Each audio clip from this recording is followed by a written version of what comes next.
नमस्कार दोस्तों, स्वागत है आपका मेरे चैनल पर जहां हम सीखते हैं फोटोशॉप को आसान भाषा में। आज की वीडियो में हम बात करने वाले हैं क्रॉप टूल और पर्सपेक्टिव क्रॉप टूल के बारे में।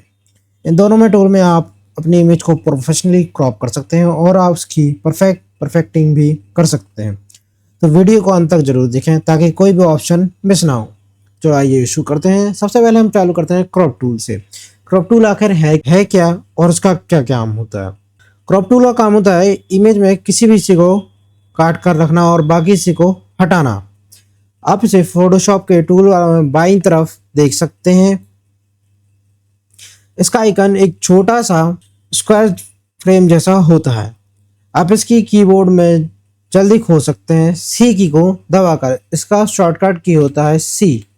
आप सी दबाएंगे तो ये ऑटोमेटिकली सिलेक्ट हो जाएगा। बात करते हैं क्रॉप टूल का यूज कैसे होता है। क्रॉप टूल को सबसे पहले सिलेक्ट कर लीजिए। अब आप इसको इमेज के चारों तरफ एक बॉर्डर दिखाई देगी। इस बॉर्डर को कोने से कॉर्नरों को खींचकर आप इमेज को क्रॉप एरिया में बदल सकते हैं। जैसे मैंने मान लीजिए इसको यहाँ से खींच लिया, मुझे ये घर क्रॉप करना है तो मैंने यहाँ तक इसको लेके आया और इसको यहाँ तक, बस ये मेरा हो गया क्रॉप।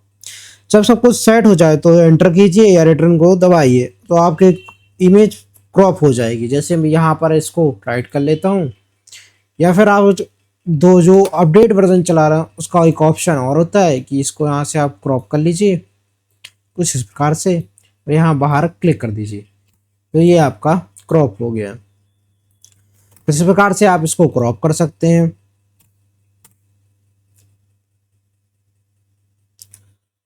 बात करें हम क्रॉप टूल के ऑप्शन बार की, क्योंकि हम थोड़ा डिटेल्स में जान रहे हैं तो हम एक एक चीज समझेंगे। सबसे पहले इसमें आता है रेशियो, जिसको हम प्रीसेट डाउनवर्ड बोलते हैं। यहाँ से आप तय कर सकते हैं किस किस रेशियो में क्रॉप करना है, जैसे 1:1, 4:5 और 16:9। ये मेन्यू रेशियो हैं जो यूज होते हैं। जैसे मान लीजिए मुझे 1:1 इसको करना चाहिए, देखिए इसने ऑटोमेटिक, मुझे कहीं से भी कुछ खींचने की जरूरत नहीं पड़ी, उसने ऑटोमेटिक इसको ही 1:1 में कर दी। मान लीजिए आप कोई मतलब आपने कोई फोटो खींची है, इसको इंस्टाग्राम पर आपको लेके जाना है, आपको मालूम है 1:1 का रेशियो और फ्रेम चलता है। आप इसको 1:1 स्क्वायर में कर लीजिए, उसके बाद सेट कर लीजिए कितनी इमेज आपको चाहिए। मुझे मान लीजिए इतनी इमेज नहीं चाहिए, मैं इसको थोड़ा सा नीचे साइड ले जाऊंगा, देखिए इतनी चाहिए मुझे, ये मैंने सेट कर ली। या फिर मैं इसको यहाँ से सेट कर लूँगा, कुछ इस प्रकार से सेट हो जाएगी। और जैसे 4:8 चाहिए तो इसको कर लीजिए, या फिर 16:9 ये, या इसके बाय डिफ़ॉल्ट भी आते हैं कि आप खुद सेट कर सकते हैं। जैसे इसको मैं यहाँ से 16 कर देता हूँ, यहाँ से मैं इसको 9 कर देता हूँ। ये मेरे मोबाइल की स्क्रीन हो गई कुछ इस प्रकार से। Ctrl+Z कर देते हैं और सी, इसको इसका कर दो, ठीक है, सी से दबाइए, क्रॉप सेलेक्ट हो जाएगा। उसके बाद हमारा स्ट्रेट लाइन टूल, यहाँ पर ये जो दो ऑप्शन है मैंने अभी आपको यूज़ करके बताया कैसे इनको हम मतलब कितना हमें चाहिए उसको हम सेट कर सकते हैं। तो क्लियर कर दीजिए। स्ट्रेट पे जैसे ही क्लिक करेंगे आप तो यहाँ आपको एक इरेजर का ऑप्शन टाइप का दिखाई देगा। जैसे आप इसको यहाँ से यहाँ तक ड्रैग करेंगे, देखिए कितना है 0.5 डिग्री, देखिए मूव हो गई। Ctrl+Z, मैंने मान लीजिए इसको यहाँ से मतलब इसको सिलेक्ट किया और यहाँ से मैं इसको लेके जा रहा हूँ, देखिए 37, 80 में इसको 90 पूरा घुमा दूंगा। इसको यहाँ से 45, 35, सॉरी बीच में मैंने यहाँ इसको इतना घुमा देना है, मैं 45, 40 यहाँ इतना, तो ये देखिए ये घूम गई। फिर से हम इसको सेलेक्ट करेंगे और इस बार इसको और थोड़ा सा घुमा देंगे इतना, तो ये देखिए पूरा घूम गई।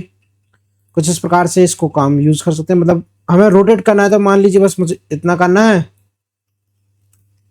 इसको सिलेक्ट करना है और यहाँ से मैंने इसको घुमा दिया, मैंने चाहिए इतना घुमा दूँ इसको, तो ये मतलब किस तरह एंगल में घुमाना है ये हम इससे कर सकते हैं। स्ट्रेट लाइन से डायरेक्ट सीधी है इसका काम होता है। इमेज को सीधा ही बस कोई हॉरिजॉन्टल लाइन ड्रैग करे, फोटोशॉप ऑटोमेटिकली इमेज को स्ट्रेट कर देता है। इसके बाद हमारा है डिलीट क्रॉप पिक्सल। इसका काम होता है जब ये चेक होता है तो क्रॉप के बाहर की इमेज को डिलीट हो जाएगी। अनचेक रखने के लिए क्रॉप नॉन डिटेक्टिव हो जाएगा। जैसे मान लीजिए मैंने अभी ये चेक है, मैंने इसको इतना क्रॉप कर लिया यहाँ से और इसको लिया तो सबका डिलीट हो गया। कंट्रोल एड, मान लीजिए मैंने इसको डिटेक्ट कर दिया, यहाँ पर क्लिक, इतना, ये इतना, और ये देखिए डीएक्टिव था, यहाँ से मैंने इसको ऐसा, ये देखिए डीएक्टिव हो गया। आप ये क्रॉप हो गया। कुछ इस प्रकार से ये है, यहाँ आपको दिख रहा है क्योंकि ये डीएक्टिव है भाई। देखिए आप क्लिक करेंगे तो ये देखिए डीएक्टिव है क्योंकि वो रीड नहीं हुआ हमारा, वो समझा एक फ्रेम ले लिया उतना बस। उसके बाद हमारा यहाँ ऑप्शन आता है एक फिल का, जिसमें हमें 3 ऑप्शन मिला, transparent, generator expand, content overfill. Generator expand आपका तब काम करता है जब आप पेड वर्जन लिए हो या फिर आप ऑनलाइन उसको कनेक्ट कर आपने उसका पे किया हो। ट्रांसपेरेंट में ऐसा होता है कि हमने जो सिलेक्ट किया उतना एरिया आएगा, बाकी सब डिलीट हो जाएगा, ट्रांसपेरेंट हो जाएगा। कंटेंट अवेयर में मैं आपको बता देता हूँ, यहाँ मान लीजिए कंटेंट अवेयर है, यहाँ से ले लेते हैं सी, कंटेंट अवेयर रखा है, उसको मैंने पकड़ करके यहाँ से खींच दिया, बड़ा कर दिया। अब देखिए कंटेंट अवेयर हो रहा है इसलिए टाइम लग रहा है फिलिंग के लिए। ये देखिए उसने कंटेंट अवेयर कर दिया, अपने हिसाब से उसको फिल कर दिया। कंटेंट अवेयर का काम आपको पता है क्या होता है, मैं आपको बता दूंगा अगर नहीं पता।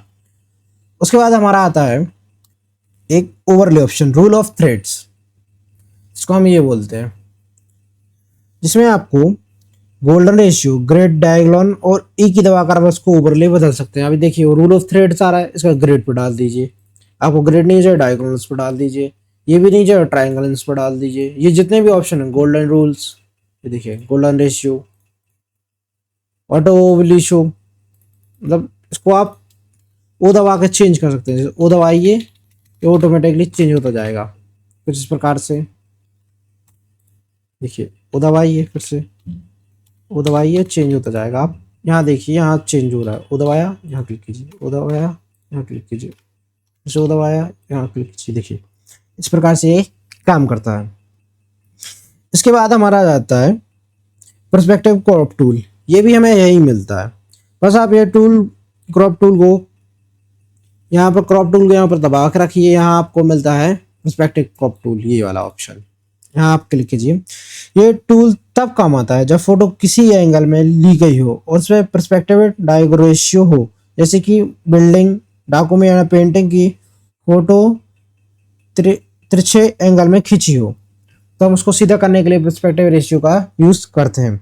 आइए हम इसको इस्तेमाल करना करते हैं कि इसको इस्तेमाल कैसे किया जाए।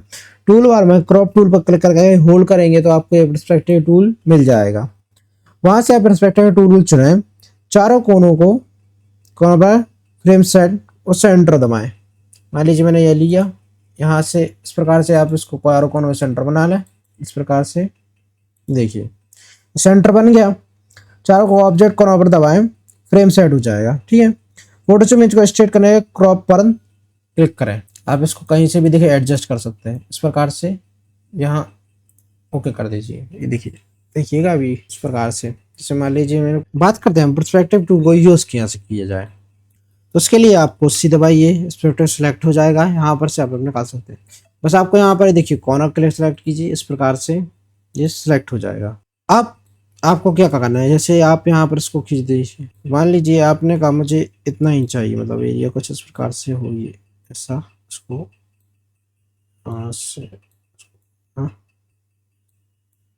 मुझे इसको यहाँ से खींच दीजिए थोड़ा सा, इतना ठीक है, इसको ओके कर दीजिए। आप देखिए उसने बिल्डिंग को उस हिसाब से काट लिया। पर्सपेक्टिव टूल मतलब हमारे ऊपर काम करता है, जैसे हमें ले जाए। बात करें पर्सपेक्टिव के ऑप्शन बार की, तो ऑप्शन में वही ऑप्शन होते हैं जो बस रेशियो डिसेबल रहता है, क्योंकि ये पर्सपेक्टिव मैनुअली सेट करता है।